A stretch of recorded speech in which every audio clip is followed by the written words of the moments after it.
En esta actividad guiarás a los participantes en una reflexión colectiva sobre la identidad de su comunidad educativa, sus raíces, sus objetivos y su proyección hacia el futuro, usando la metáfora de un árbol como símbolo de crecimiento. Comenzamos con una consigna muy simple. Cada participante responde a la frase: yo no sería el educador o la educadora que soy si...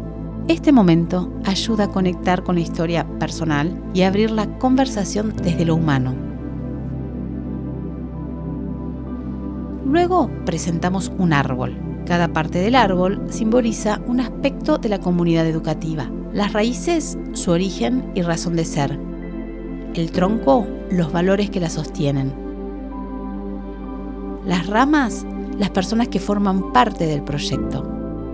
Y los frutos, los logros y metas que queremos alcanzar. Primero se trabaja de manera individual, completando el árbol en papel o en digital.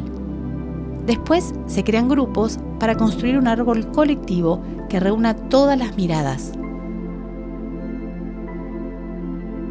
Cada grupo designa una persona para registrar lo que se va compartiendo.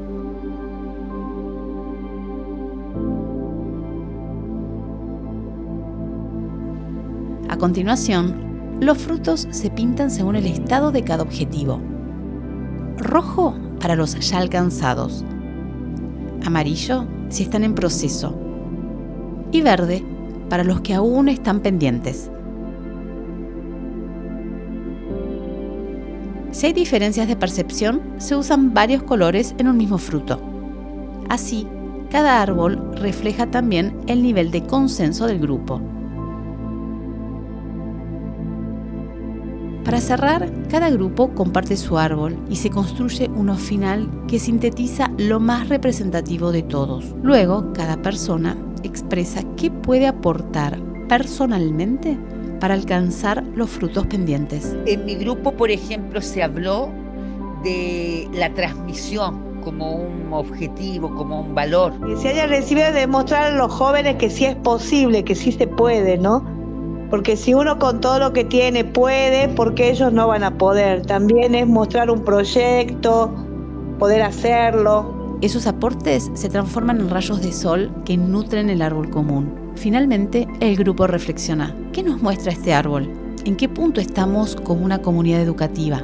¿Y qué necesitamos para avanzar juntos? Esta actividad nos invita a mirar el presente, a imaginar el futuro y a reconocernos como parte activa de este proceso.